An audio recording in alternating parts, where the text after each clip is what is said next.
The first sign wasn't light. It was the feeling that time had forgotten to move forward.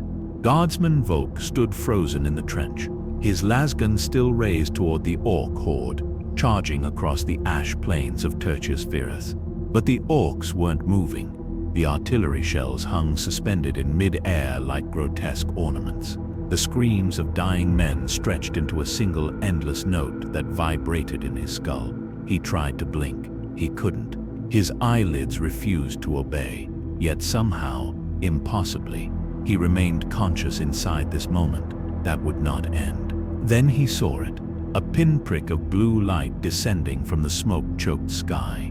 Not falling, not flying, simply existing at different heights simultaneously, as if the concept of movement had become optional. The light grew brighter, colder, more absolute. Volk's mind screamed, but his mouth wouldn't open. The blue radiance touched the battlefield, and reality began to unravel. Weapons melted into streams of component atoms. Tanks dissolved into their molecular blueprints. The orcs flickered like bad picked feeds, their green flesh separating into dancing particles before reforming, then separating again. The figure emerged from the light fully formed, yet somehow still assembling itself. A man, naked, blue, his skin glowed with an internal luminescence that seemed to come from everywhere and nowhere at once. He stood 7 feet tall, but Volk's perception kept shifting. Sometimes the figure towered like a titan. Sometimes he appeared normal-sized, but impossibly dense, as if compressed infinity had taken humanoid shape. The being's eyes were twin points of absolute awareness, looking at Volk, through Volk, at every version of Volk that had ever existed, or would ever exist. Time lurched forward like a broken cogitator. Volk gasped, his lungs burning as they remembered how to breathe. Around him, the battlefield had transformed into something else entirely. The ground was glass now, perfectly smooth, reflecting a sky that had turned the color of deep ocean. His lasgun was gone, his armor was gone. He stood naked on the mirrored surface, along with 10,000 other soldiers from both sides, all stripped of weapons and armor, all staring at the blue god who had unmade their war with a thought. The being spoke, but not with words. Volk felt the communication directly in his mind, bypassing language entirely. Images flooded his consciousness. He saw atoms dancing in intricate patterns.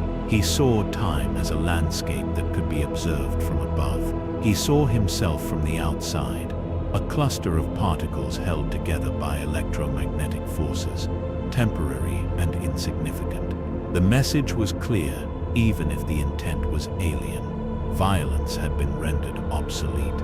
Weapons were irrelevant. This being existed on a plane where such primitive concepts had no meaning. The Vox channels erupted back to life with static and screaming. Command couldn't see the being. Their auspex showed nothing but quantum interference. The Commissar's voice crackled through, demanding reports, threatening execution for dereliction of duty. But how could Volk explain? How could he describe that a blue god had descended from nowhere? That matter itself had been rewritten like an equation being solved. The words didn't exist in Low Gothic. The concepts didn't exist in Imperial doctrine. This was heresy of a flavor so profound that even naming it felt dangerous. The blue being turned his gaze upward, toward the stars. Volk followed that inhuman stare and saw something that made his sanity crack at the edges. The warp itself recoiled. The roiling madness that lurked behind reality's skin pulled back like flesh from flame. Purple lightning arced across the sky as something vast and terrible took notice. The Eye of Terror, thousands of light years distant, pulsed once with malevolent awareness. The Chaos Gods had seen the newcomer, and in that moment, Volk understood with absolute certainty that something worse than war was about to begin. Dr. Manhattan had entered Warhammer 40,000, a being of pure quantum logic, a god who saw all of time simultaneously, a consciousness that had transcended flesh and emotion.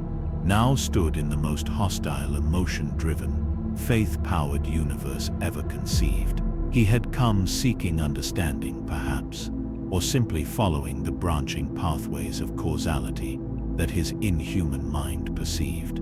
But this galaxy didn't care about understanding. It cared about survival, and in the grim darkness of the far future, even gods learned to bleed. If you want more tales of impossible encounters in the 41st millennium, more stories of what happens when order meets madness, subscribe now, because what happens next will shake the very foundations of reality itself. Chapter 2: The God of Absolute Order. To understand what had just invaded the galaxy, you must first understand what Dr. Manhattan truly is. He is not a god in the way the Imperium understands gods. He doesn't feed on faith like the Emperor. He doesn't demand worship like the Chaos Pantheon. He simply is a consciousness that exists across all moments of his timeline, simultaneously perceiving past, present, and future as a single landscape. When Manhattan looks at you, he sees your birth, your death, and every heartbeat between them happening at once. Linear time is an illusion he left behind when atomic fire tore apart his human shell. His power isn't magic or psychic energy. It's fundamental manipulation of physical reality at the quantum level. He can disassemble matter into its component atoms and reassemble it into any configuration he desires. He can duplicate himself, existing in multiple locations simultaneously, not through illusion, but through actual quantum probability distribution. He can grow to titanic size or shrink to microscopic scale. He doesn't teleport. He simply stops existing in one location and begins existing in another. The laws of physics aren't constraints for him. They're suggestions he can choose to follow or rewrite. But Manhattan's greatest power is also his greatest weakness. His ability to perceive all of time simultaneously has severed his connection to human emotion. He experiences events before they happen, during them, and after they conclude, all in the same eternal moment. This makes concepts like surprise, fear, hope, or urgency meaningless. He cannot be shocked because he already knew what would happen. He cannot hope because he already sees the outcome. He is trapped in a deterministic universe where free will is an illusion, and every action follows inevitably from cause to effect. This is why Manhattan's arrival in the Warhammer 40,000 universe is catastrophic, because Warhammer isn't governed by deterministic physics. It's governed by the warp, a dimension of pure psychic energy, where emotion becomes reality, where belief can alter physical laws, where effect can precede cause. The warp doesn't care about quantum mechanics or electromagnetic forces. It runs on rage and despair and forbidden desire. Chaos exists because sentient beings feel. Daemons manifest because fear gives them shape. The Emperor holds terror together through 10,000 years of suffering, not because of logic, but because humanity believes he must. Manhattan arrived in real space exactly 372 light-years from the Astronomicon source point. His quantum consciousness immediately began cataloging the surrounding space, measuring gravitational constants, analyzing stellar compositions, mapping electromagnetic fields. Everything was normal. Everything followed predictable patterns. The laws of physics here matched those of his previous universe with only minor variations. But then his perception touched something that shouldn't exist, a roiling mass of unreality lurking behind the skin of space, a dimension that violated causality itself, the warp. His first attempt to study it was instinctive. He extended his awareness into that churning sea of madness, expecting to find exotic particles or unknown energy states. Instead, he found emotion made manifest. He saw oceans of rage that burned with literal fire. He saw gardens of decay where entropy had become a living god. He saw labyrinths of crystallized lies, where truth and falsehood had lost all meaning.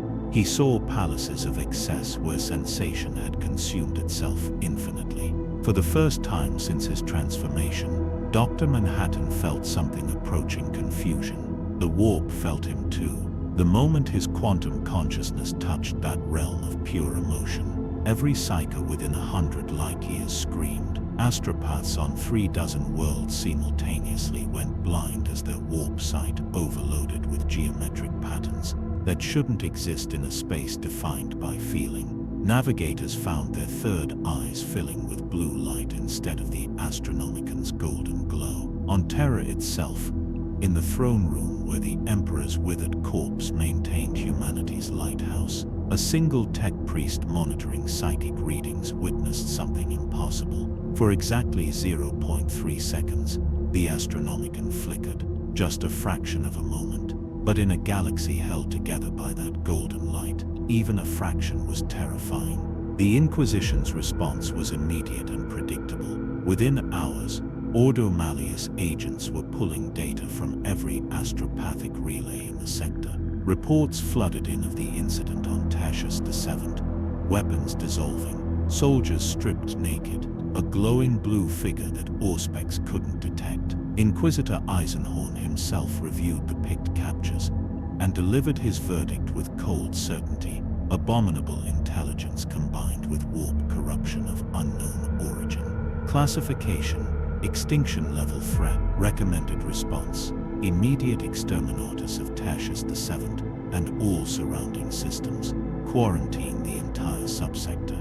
And if this entity appears again, direct the full might of the Astra Militarum, the Space Marines, and every weapon in mankind's arsenal toward a single purpose: complete annihilation. Because whatever this blue god was, it had made the Emperor's light flicker, and nothing, not even gods, survived that kind of attention in the 41st millennium. Chapter 3. The gods take notice in the warp, where time flows like broken glass and space folds into impossible geometries. 4 vast intelligences felt the disturbance simultaneously. The Chaos Gods, Khorne, Tzeentch, Nurgle, and Slanesh, had existed for millions of years, feeding on the emotions of every sentient being in the galaxy.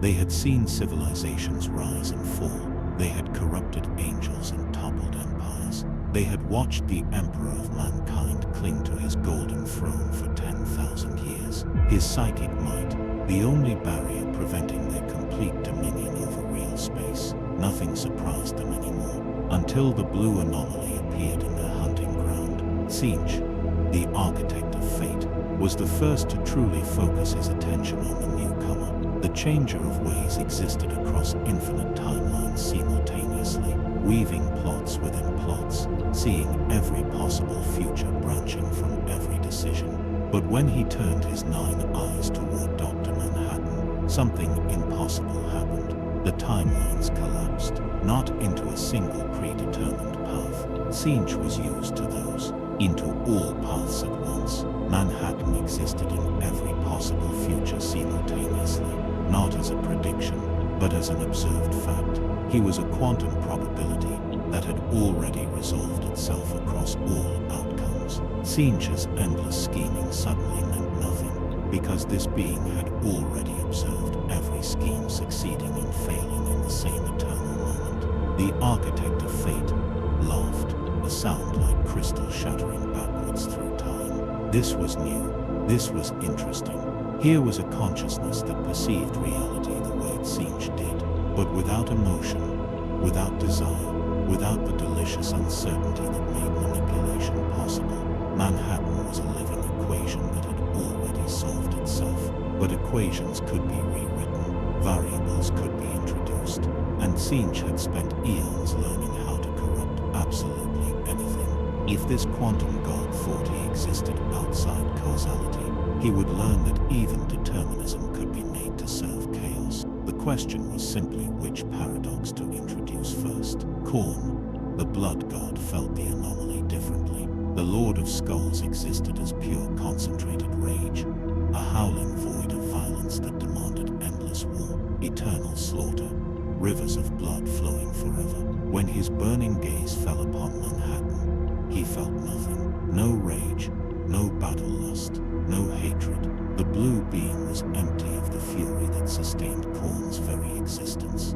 First Manhattan had stopped a battle with a thought, had dissolved weapons into harmless atoms, had rendered violence itself obsolete in his presence. This was an offense beyond heresy. This was anathema to everything Khorne represented. The blood god turned away with contempt. This creature was beneath notice. No warrior's heart beat in its chest. No battle cry would ever pass its lips. It did not fight, did not struggle, did not bleed. Khorne would not waste his attention on something so worthless, but his legions would be watching. And if this blue coward ever showed the capacity for rage, ever shed blood, ever raised a hand in anger, then Khorne would welcome it into his realm. Everyone bled eventually, even beings made of light.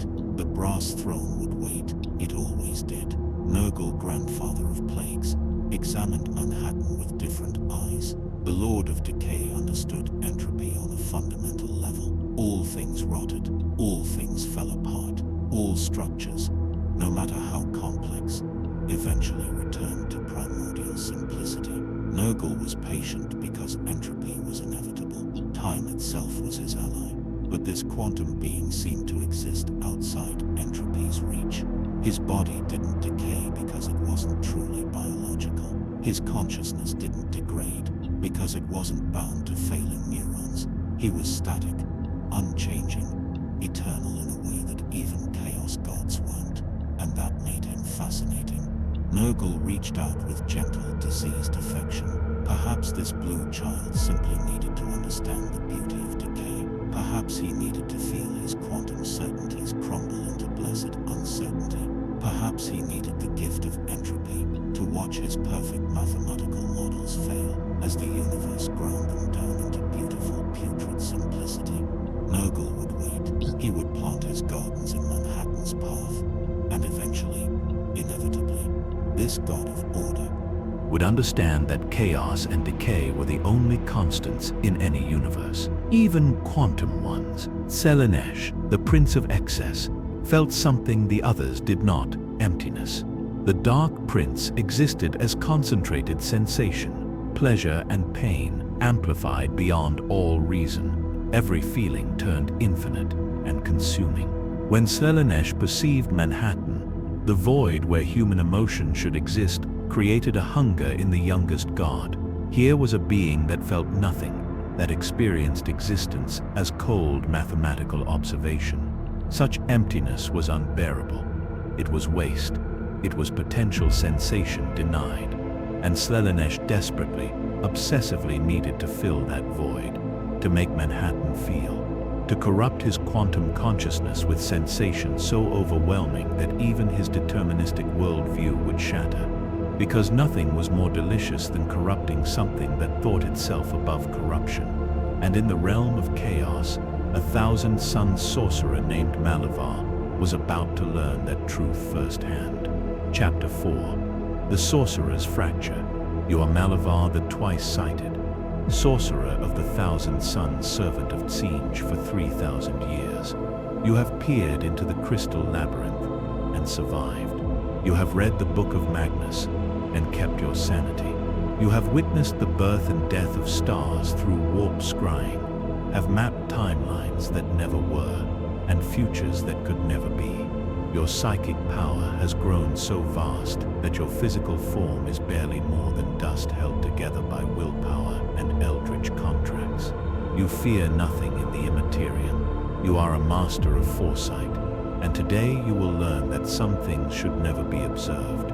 Your master, Ahriman, has commanded it. Find this blue anomaly, determine its nature, report back with tactical intelligence. Simple enough, you settle into your meditation circle aboard the warship Labyrinth's End, surrounded by protective wards carved in silver and bone. You speak the 17 forbidden names that open your third eye fully. The warp blooms around you in cascading colors, pink flames of ambition, purple spirals of forbidden knowledge, azure threads of possible futures. You navigate these currents with practiced ease. You focus your consciousness toward the coordinates where the anomaly first appeared. You reach out to Seskrai, Dr. Manhattan, and then you see him. All of him. every version of him across every moment of his existence simultaneously. You see John Osterman entering the intrinsic field chamber. You see atoms scattering across the universe.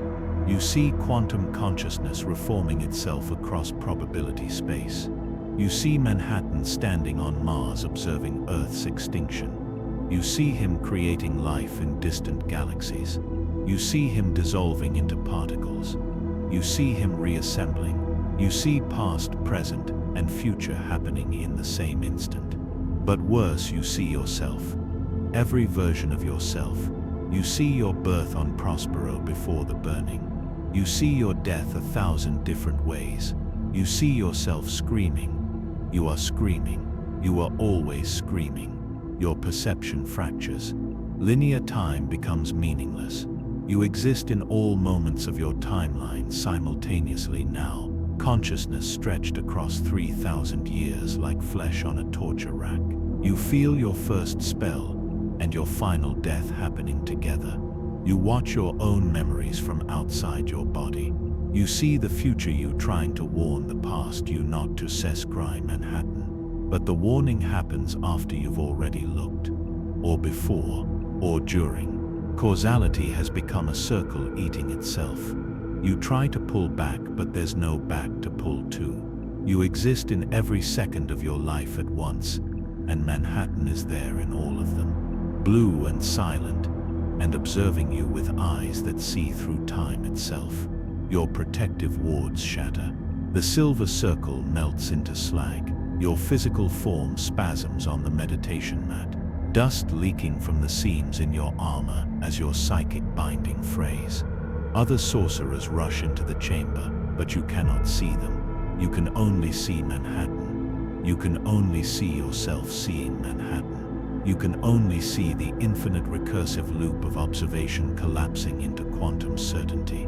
Your mind tries to process it, tries to contain the paradox of perceiving a being who perceives all perceptions simultaneously. The effort tears something fundamental in your consciousness. You feel your sense of self spreading across timeline like ink in water. You understand now. Manhattan doesn't hide from scrying. He exists in a state where being observed is just another quantum variable. When you looked at him, you didn't see through time. You saw as time. Your consciousness accidentally synchronized with his timeless perception. Now you cannot unsee it. You cannot return to linear existence. You are trapped in the eternal moment, where all moments occur simultaneously. This is Manhattan's existence. This is his prison. This is what happens when matter gains consciousness, but loses sequence. And you, fool that you were, invited that perception into your own mind. Ahriman himself arrives, his massive psychic presence filling the chamber like a tidal wave of azure light. He reads the psychic echoes still radiating from your fractured consciousness.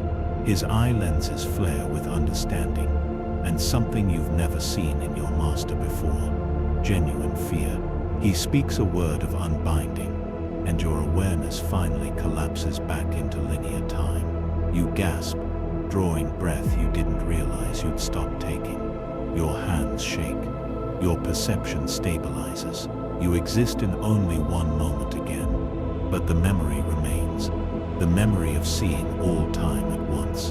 The memory of meeting a god who lives in that hell forever. Ahriman's voice cuts through your delirium like a blade. What did you see?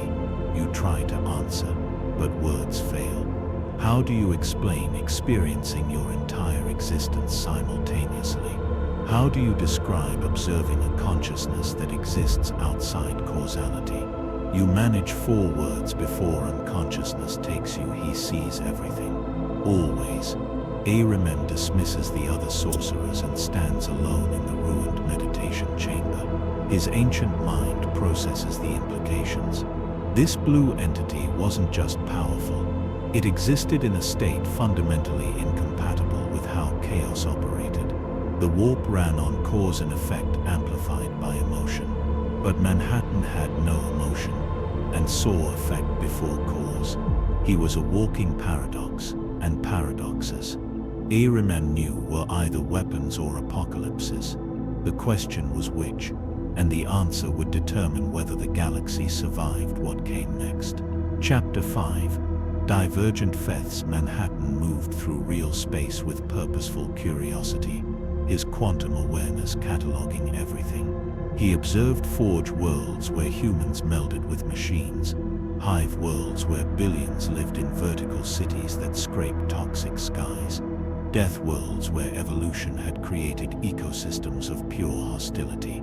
Everywhere he looked, he saw patterns, inefficiency, waste, suffering that served no evolutionary purpose.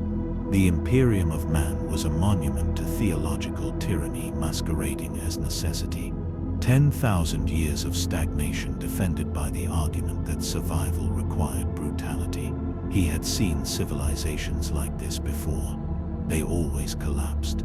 The mathematics were inescapable. But then he noticed something that contradicted his models. The Imperium should have collapsed millennia ago. The logistics alone were impossible. 1 million worlds held together by faster-than-light travel, through a dimension of literal madness, coordinated by psychic communication that required human sacrifice to function. The inefficiency was staggering, yet it persisted. Manhattan's consciousness expanded, searching for the variable he'd missed, and then he found it. Faith. Not metaphorical faith, actual faith that altered physical reality. The Emperor's golden light wasn't just a psychic beacon, it was belief made manifest. 10,000 years of desperate prayer condensed into something that functioned like a physical force, irrational, illogical, and somehow, it worked. This realization troubled Manhattan in ways he didn't fully understand. In his previous universe, belief didn't alter reality. You could pray to any god you wanted, and the laws of physics remained unchanged. But here, in this nightmare galaxy, consciousness itself was a force that could rewrite causality.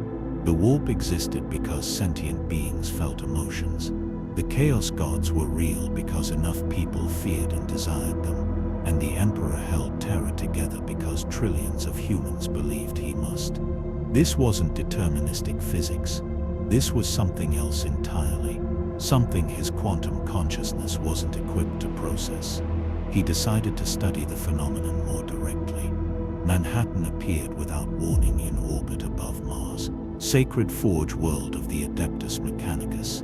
His blue radiance illuminated the red planet like a second sun. Within minutes, every sensor array on the planet's surface detected him. Cogitator banks overloaded trying to calculate what they were observing. Tech priests across 1,000 forged temples received the same impossible data.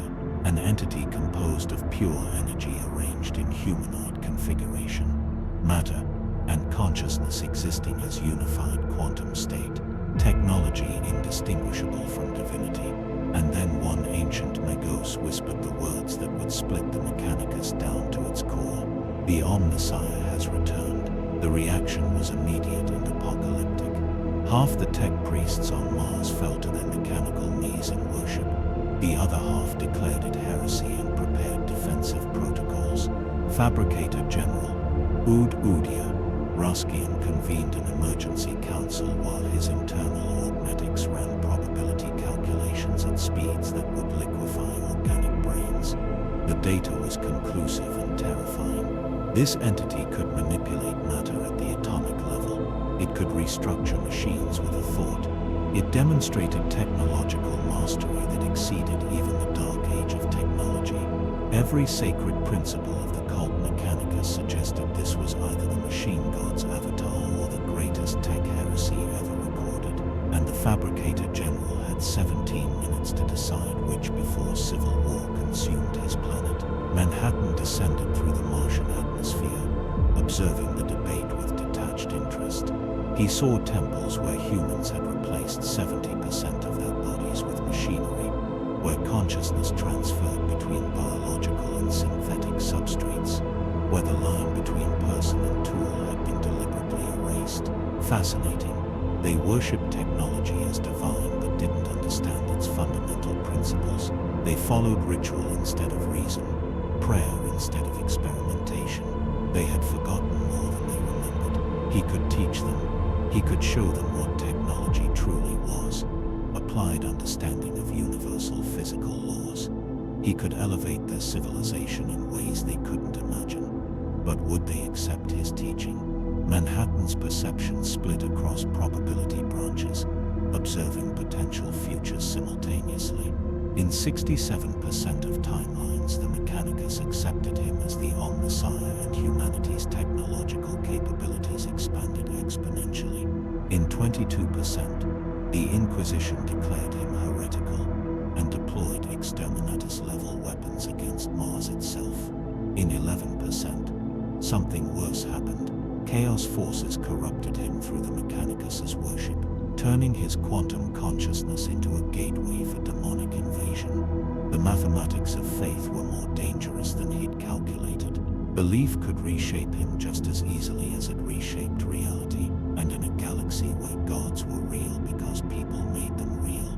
That was terrifying. On Terra, in the hallowed chambers of the Inquisition's highest council, a different debate raged with equal intensity. Inquisitor Lord Torquemada Cotes slammed his thunderhammer on the obsidian table, creating cracks that spider-webbed across ancient stone. His voice carried the weight of authority earned through centuries of daemon hunting. This entity stopped weapons from functioning. It dissolved matter with a thought. It made the Astronomicon flicker. These are not the actions of a savior. These are the precursors to invasion. We must destroy it before it corrupts Mars, before it turns the Mechanicus against us, before it opens a door for powers we cannot fight. Half the council nodded agreement. The other half remained silent, because they knew what Cotes didn't. They had received reports from their agents on Tertius 7th. The Blue God had stopped an orc invasion without killing anyone. No bloodshed, no collateral damage, just weapons becoming dust. And in a galaxy where every victory required oceans of blood, that kind of power was either salvation or something far worse than damnation. Chapter 6. Divine Geometry. You are Magos Sigma 7, third-rank tech priest of Forge Olympus Mons, and your world has just been rewritten. For 93 years you have served the Omnissiah, replacing flesh with sacred steel, downloading prayers directly into your cortex implants, performing the rituals of maintenance that keep Mars functioning. You have never questioned the doctrine. Flesh is weak, the machine is eternal. Knowledge is sacred and must be preserved through ritual, not understanding. But now the Blue God descends into your forge temple, and everything you believe disintegrates like corrupted data. He appears without warning in the reactor chamber where you're performing the 17-hour consecration ritual to restart a plasma generator. The blue radiance fills the space, banishing shadows that have existed for millennia. You freeze mid-prayer, your mechadendrites coiling defensively around your torso. Manhattan looks at you with those terrible eyes that see through metal and flesh alike. He doesn't speak. He simply observes the reactor, and then he reaches out with one glowing hand. You want to scream warnings about containment protocols, about the plasma core's instability, about the careful procedures required to avoid catastrophic meltdown, but your Vox coder won't function. Time feels strange around him, like reality is buffering. Manhattan touches the reactor casing. Atoms dance. You watch through your augmetic eyes as the molecular structure rearranges itself. Damaged components repair without replacement parts. Corroded plasma conduits become pristine. The fusion reaction stabilizes and optimizes beyond any efficiency rating in your databanks. In 3 seconds, he accomplishes what would have taken your entire tech congregation 17 hours of prayer and manual adjustment. But more than that, you understand it. For the first time in your life, you see how the machine works, not as sacred mystery, but as pure logical cause and effect. The reactor isn't a temple that requires appeasement. It's a tool that follows predictable physical laws. The revelation tears through your consciousness like a scrap code virus. Every prayer you've memorized is just a maintenance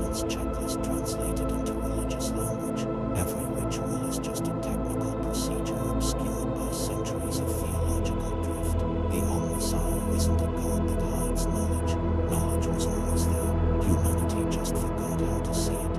Manhattan shows you this without words. His quantum perception making the truth unavoidable. You fall to your knees not in worship but in grief. 93 years of faith collapsing into understanding. You have been performing cargo cult engineering, mimicking the forms without comprehending the function. And this blue god has stripped away the comfortable ignorance you lived in. Manhattan leaves as silently as he arrived, moving through solid walls like their suggestions rather than barriers. You remain kneeling in the reactor chamber, your cogitator banks struggling to process what just happened.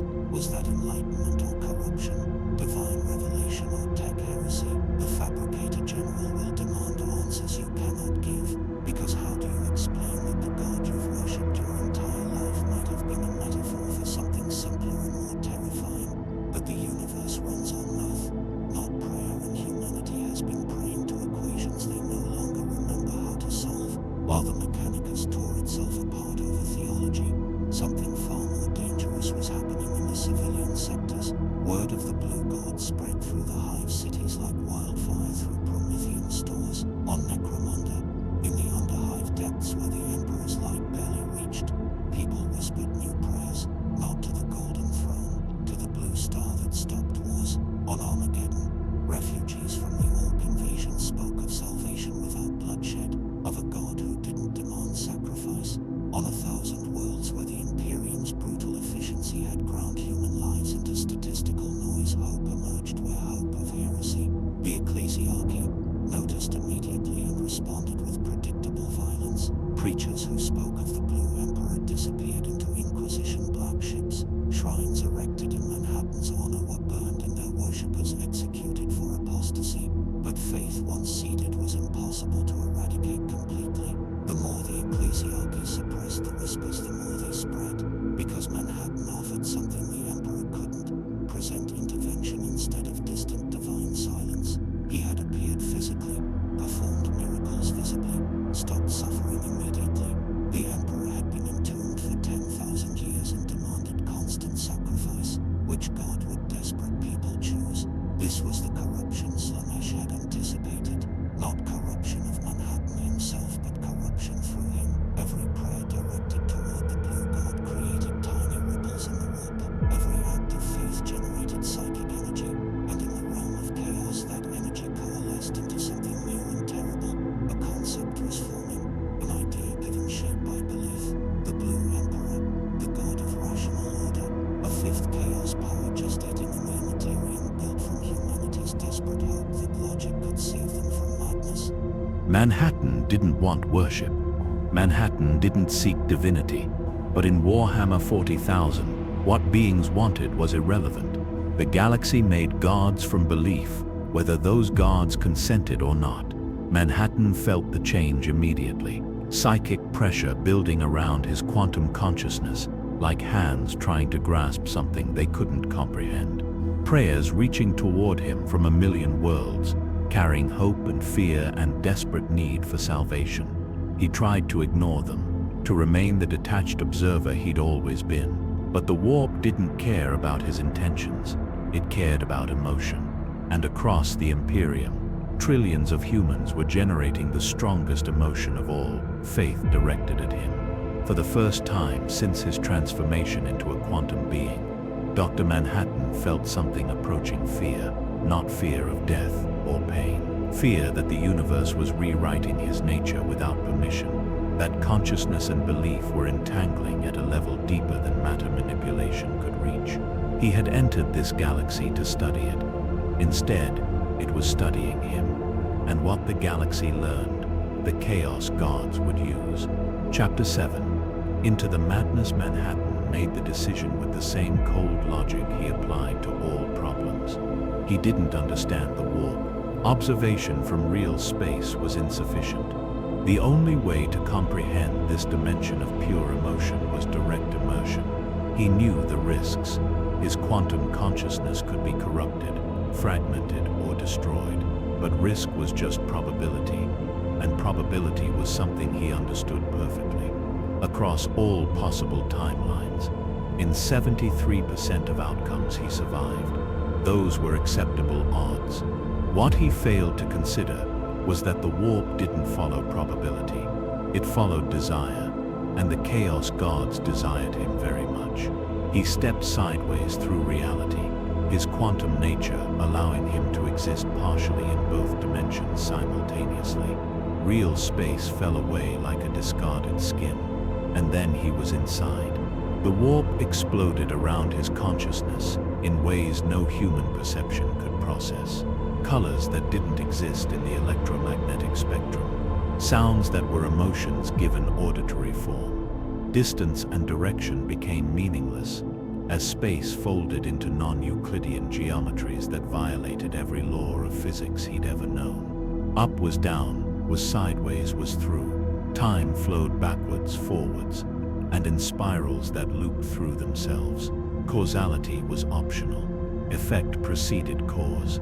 Cause emerged from effect. Linear sequence was a joke the universe had forgotten to laugh at. Manhattan tried to apply his quantum perception to understand it. He attempted to map the warp structure, to identify patterns, to reduce the chaos to mathematical formulas. But every observation changed what he observed. His attention became a force that warped the warp itself, creating feedback loops of recursive perception. When he looked at a daemon, the daemon transformed into what he expected a daemon to be, which changed what he was observing, which changed his expectations, infinitely. The observer effect amplified beyond all reason. His deterministic worldview encountered its first fundamental failure. You cannot predict what changes based on your prediction. Then he encountered the abstractions, not daemons with forms and identities. Pure concepts made manifest. He saw rage as a burning ocean with waves of howling brass. He saw despair as a garden where every plant was a different stage of beautiful decay. He saw lies as a crystalline labyrinth, where truth and falsehood had merged into something incomprehensible. He saw desire as a palace of mirrors, reflecting infinite variations of sensation. These weren't metaphors. They were literal realities, places where emotional states had accumulated enough psychic mass to generate independent existence. The chaos gods weren't beings that controlled emotions. They were emotions that had achieved sentience. Manhattan's quantum consciousness fractured trying to contain the paradox. In real space, matter followed predictable laws. Energy transformed according to thermodynamic principles. Information was preserved, but here matter was thought and thought was matter. Energy was emotion and emotion created reality. Information could be retroactively altered by simply believing hard enough that the past had been different. Everything he understood about physics was irrelevant. This dimension ran on rules he couldn't comprehend because they weren't rules. They were whims elevated to physical law. For the first time since his transformation, Dr. Manhattan felt something he'd thought impossible. Genuine confusion, deep existential uncertainty. And that's when Tozen struck. The architect of fate had been waiting for this exact moment, observing Manhattan's confusion across a trillion possible timelines, selecting the one where his confusion was deepest. Blue light exploded through the warp as Tench's consciousness engulfed Manhattan's quantum awareness. Not an attack, an offer. Images flooded into Manhattan's mind. Knowledge unlimited, understanding total. Every secret the universe possessed laid bare. The price was simple. Accept that determinism was an illusion. Embrace uncertainty. Join the eternal changing of ways. Become chaos instead of fighting it. Tozen showed Manhattan futures where he transcended quantum mechanics entirely, where he manipulated probability itself, where he became something greater than a god of matter. But Manhattan saw through the deception immediately, because unlike Sensuous, he didn't just see possible futures. He saw actual futures, timelines that would definitely occur based on quantum causality. And in every timeline where he accepted Tozen's offer, his consciousness dissolved into the changer of ways, becoming just another facet of the architect's infinite being. Tozen wasn't offering partnership, he was offering absorption. Manhattan would cease to exist as an independent entity. His quantum nature would become another tool in Tozench's incomprehensible schemes. The price of understanding the warp was becoming part of the warp, and that was unacceptable. Manhattan pulled back violently, his quantum consciousness collapsing away from Tozench's grasp. But the damage was done. During that moment of contact, Tozench had learned something crucial. Manhattan's power came from his ability to perceive all of time simultaneously. But that perception required a stable reference frame, a consistent now from which to observe all other moments. The warp had no stable reference frame. Time here was fluid, optional, contradictory. Manhattan's greatest strength was meaningless in a dimension where past, present, and future were constantly being rewritten. He was like a master chess player suddenly forced into a game where pieces moved randomly and rules changed mid-turn. Skill became irrelevant when the board itself was drunk. Tozench's laughter echoed through 9 billion possible timelines as Manhattan fled back to real space. The quantum god collapsed on the surface of a dead world at the galaxy's edge, his blue radiance flickering for the first time since his transformation. His perception stabilized slowly, reality reasserting its comfortable deterministic nature. But something had changed. Manhattan had always known his future, had always seen his actions before performing them, had existed in a state of absolute certainty. Now for the first time, he felt doubt. The warp was a blind spot in his omniscience, a place where his power failed, a dimension that violated everything he was. And the terrifying truth settled into his quantum consciousness like ice forming in stellar void. If he couldn't understand the warp, he couldn't survive here, and the Chaos Gods knew it. Chapter 8. The Emperor's Race. The Inquisition didn't wait for Manhattan to recover. While he knelt weakened on that forgotten world, the largest military mobilization in recent Imperial history was already in motion. 3 Space Marine chapters, the Ultramarines, the Blood Angels, and the Grey Knights, received deployment orders with inquisitorial authority. Battlefleet Obscurus redirected 7 capital ships toward the target coordinates. The Ordo Malleus deployed their most powerful psychic wards and anti-daemon weapons. They called it Operation Cerulean Judgment. The objective was simple and absolute: destroy the blue entity before it opened a permanent gateway for chaos invasion. Use any means necessary, accept no failure. The Emperor protects, but sometimes the Emperor's protection required genocide. Manhattan sensed them coming long before they arrived. His quantum perception painted the approaching fleets across probability space, showing him every tactical formation, every weapon loadout, every prayer the soldiers whispered before battle. He saw their faith burning like cold stars in the darkness, genuine belief that they fought for humanity's survival, that killing him was righteous, that the Emperor demanded his destruction. They weren't evil, they were convinced he was. And in a galaxy where conviction shaped reality, that distinction mattered more than truth. He could flee. His quantum nature made him functionally untraceable, if he chose to hide among the stars. But fleeing solved nothing. He needed to understand why this universe operated the way it did, and understanding required remaining. The Grey Knights struck first, teleporting directly onto the planet's surface in a flash of silver light and sanctified energies. 50 of the Imperium's most elite daemon hunters, each one a psychically awakened warrior, whose very existence was heresy to everyone except those who commanded them. Their armor blazed with protective wards, their weapons crackled with energies designed to banish entities from the warp. Brother Captain Arvon Stern raised his Nemesis Force sword and spoke the litany of banishment. Psychic power flooded outward, a wave of purifying fire meant to unmake any daemon it touched. Manhattan simply observed as the energy washed over him harmlessly. He wasn't a daemon. He was matter arranged with consciousness. Physics, not faith. The Grey Knights attacked anyway because retreat wasn't in their doctrine. Bolter shells that could shatter ceramite exploded against Manhattan's quantum field and dissolved into component atoms before reaching his skin. Force weapons designed to wound souls touched his consciousness and found nothing to wound. No soul in the traditional sense, just information arranged in patterns.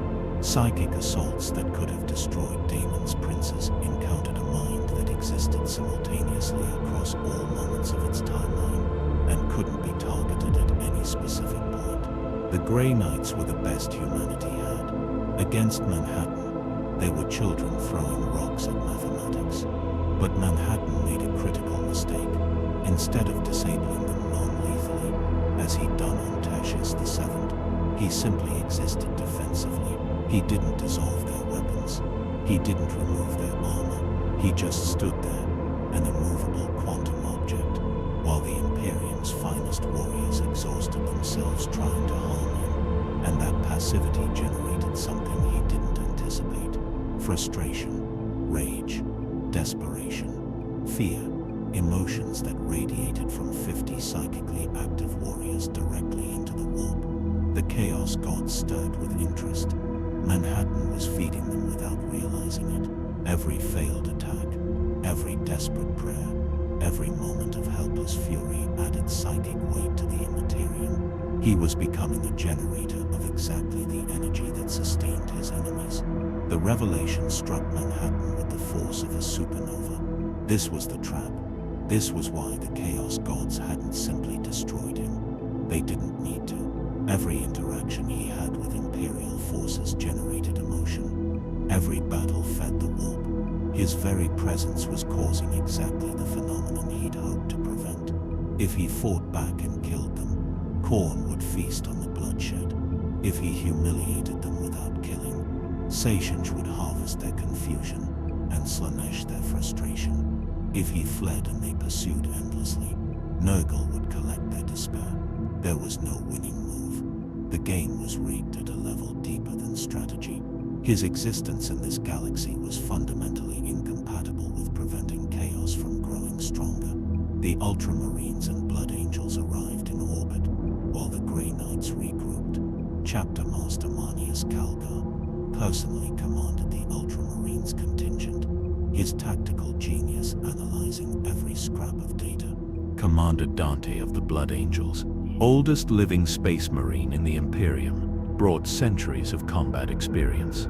Between them, they commanded 5,000 Adeptus Astartes, transhuman warriors who had conquered worlds and broken alien empires.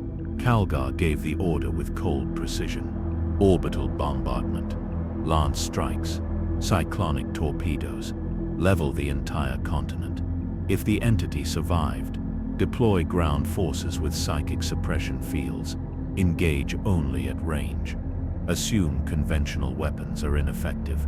The Emperor's finest were treating Manhattan like an extinction-level threat, and the terrible truth was they weren't wrong. Manhattan looked up as the first orbital strikes descended like pillars of divine wrath. He could stop them, could redirect the energy harmlessly, could even disable the ships from the surface. But every action he took created ripples in the warp. Every demonstration of power generated fear or awe worship. Every fight fed the gods he opposed. The mathematics were inescapable. He was trapped in a catch-22 of cosmic proportions. Act and empower chaos. Don't act and the Imperium would eventually find a way to harm him. Maybe not destroy him, but fragment his consciousness enough that he'd lose coherence. The galaxy had him pinned between two equally unacceptable outcomes. The lance strikes hit the planet's surface with enough energy to vaporize mountains. Continents cracked. Atmosphere ignited. The world Manhattan stood on began dying in real time. Another casualty in the Imperium's endless war of survival. And through the flames and destruction, through the quantum chaos of vaporizing matter, Manhattan saw something that made his timeless perception freeze.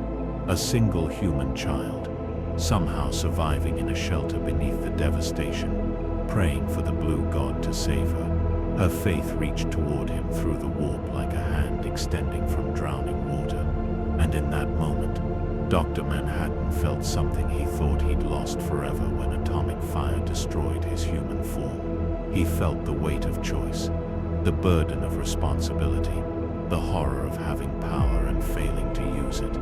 He felt human emotion, and the Chaos Gods laughed as their trap closed around him. Chapter 9. The fifth god Manhattan made his choice in the space between quantum moments.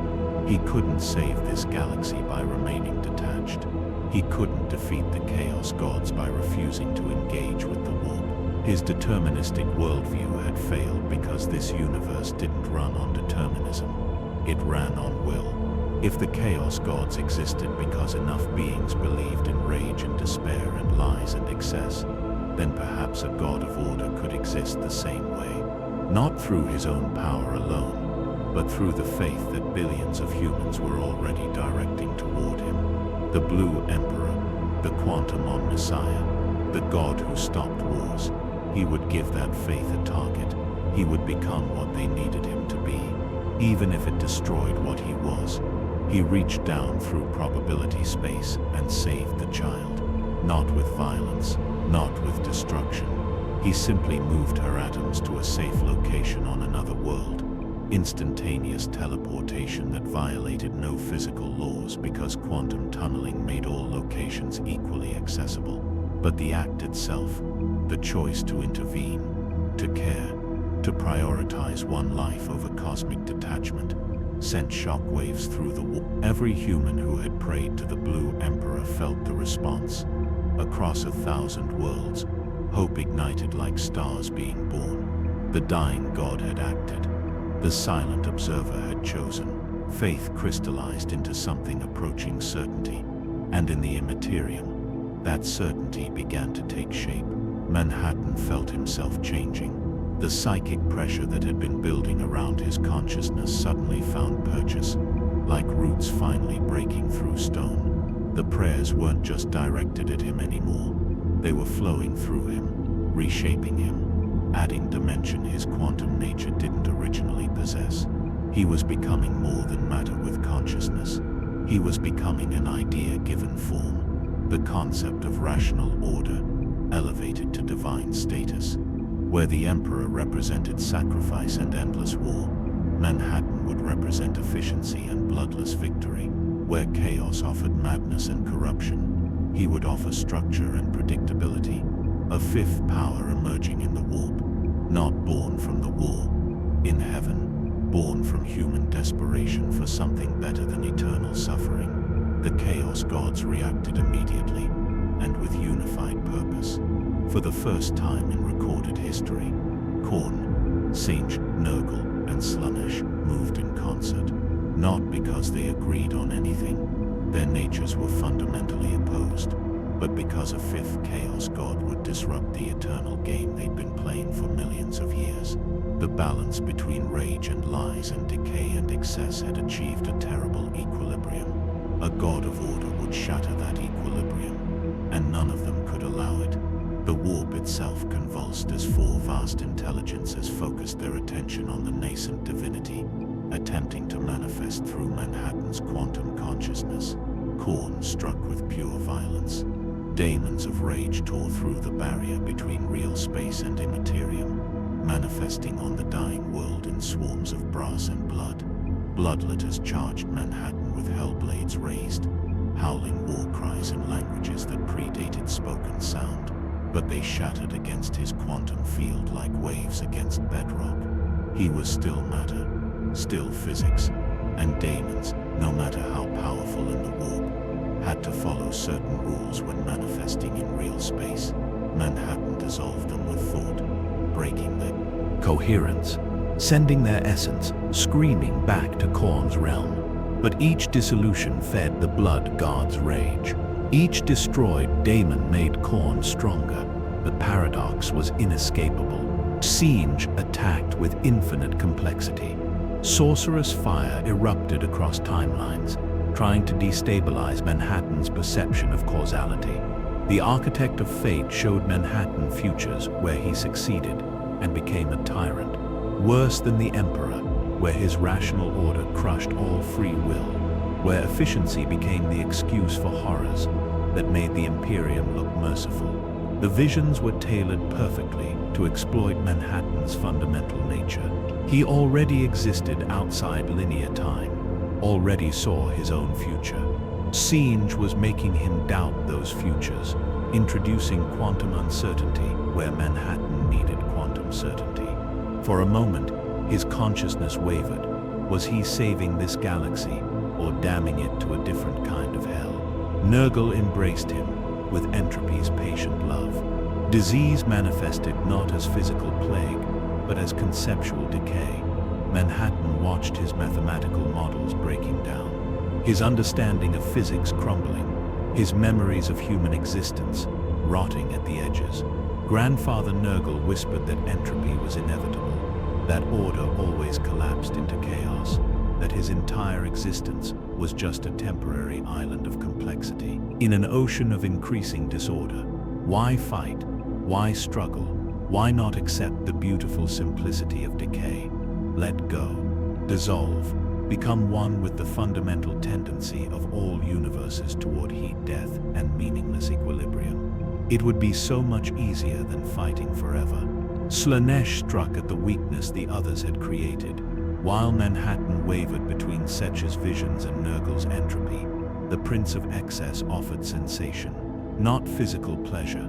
Manhattan had transcended that, but intellectual ecstasy. The thrill of unlimited understanding, the rush of solving cosmic equations, the pure joy of perceiving reality completely. Slaanesh showed Manhattan what he could become if he abandoned his rigid rationality, if he let himself feel the wonder of existence instead of just observing it. The Dark Prince offered the one thing Manhattan had lost when he became quantum, the ability to be surprised, to be delighted, to experience the universe as something more than predetermined causality. All he had to do was open himself to sensation, to let go of control, to give in. Manhattan stood at the center of 4 cosmic assaults, his blue radiance flickering like a dying star. The nascent divinity forming around him struggled to coalesce against the combined opposition of entities that had existed for eons. Above him, the Imperial fleet prepared another orbital strike.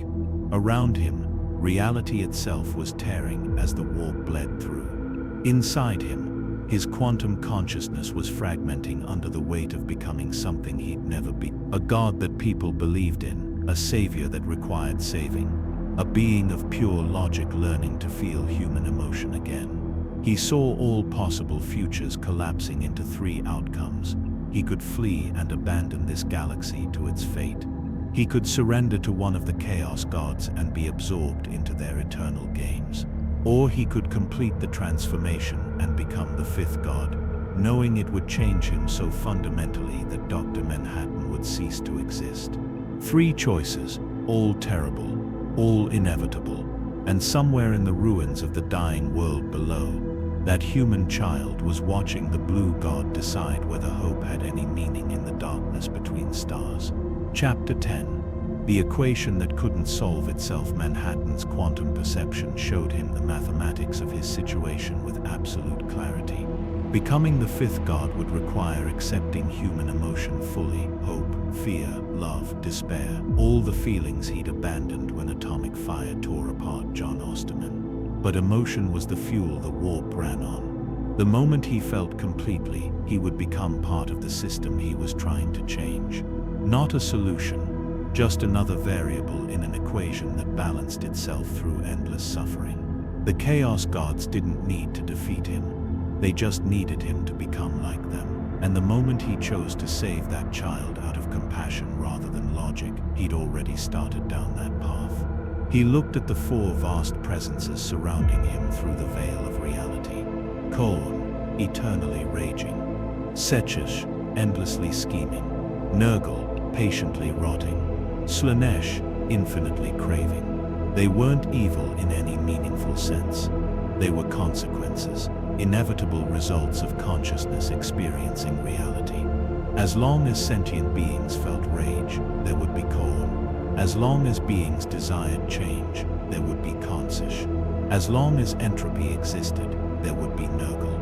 As long as sensation was possible, there would be Slanesh. You couldn't destroy them without destroying consciousness itself. And adding a fifth god of order wouldn't solve anything. It would just create another force, demanding worship, another entity, feeding on human psychic energy, another excuse for war between theological factions. The revelation came not as shock, but as inevitable conclusion. There was no winning this scenario. The galaxy wasn't broken because the Chaos Gods were too powerful. It was broken because the fundamental rules of this universe made suffering inevitable. The warp existed because consciousness existed. Daemons manifested because emotions were real. The Emperor clung to his golden throne because humanity couldn't survive without a psychic lighthouse.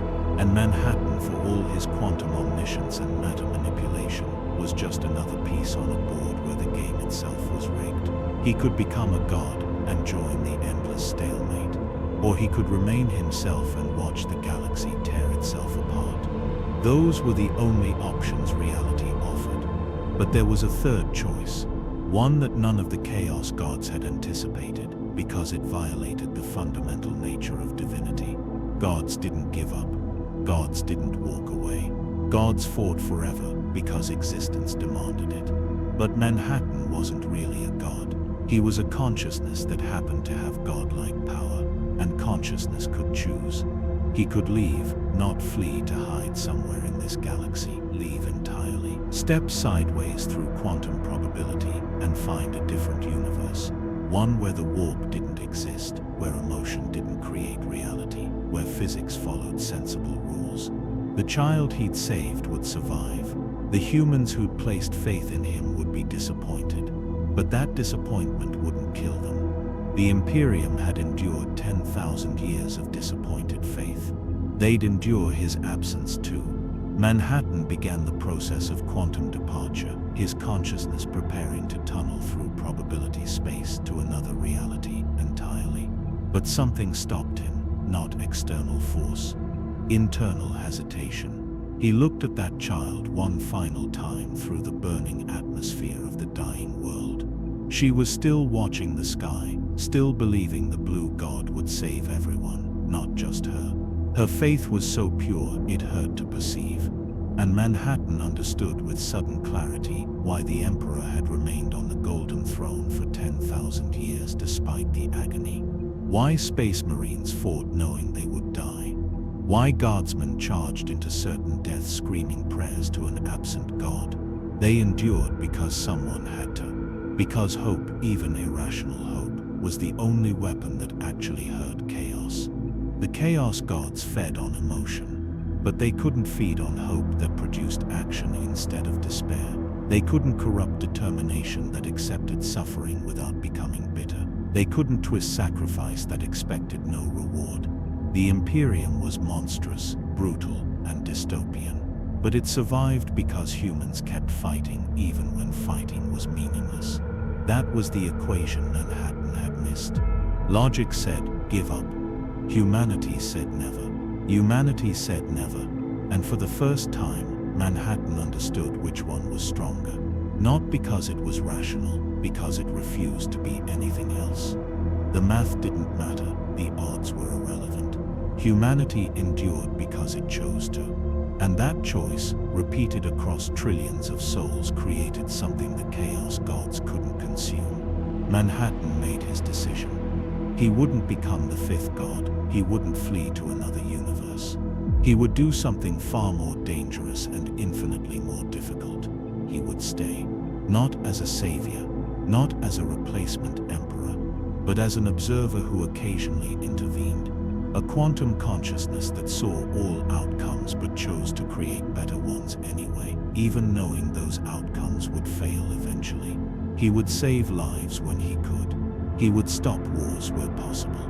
He would teach those willing to learn, and he would accept that the galaxy would never be fixed, that suffering would continue, that the Chaos Gods would reign forever. Because the alternative, abandoning people who needed help simply because help wouldn't solve everything, was worse than futile effort. The Chaos Gods recoiled as Manhattan's quantum nature stabilized into something they'd never encountered before.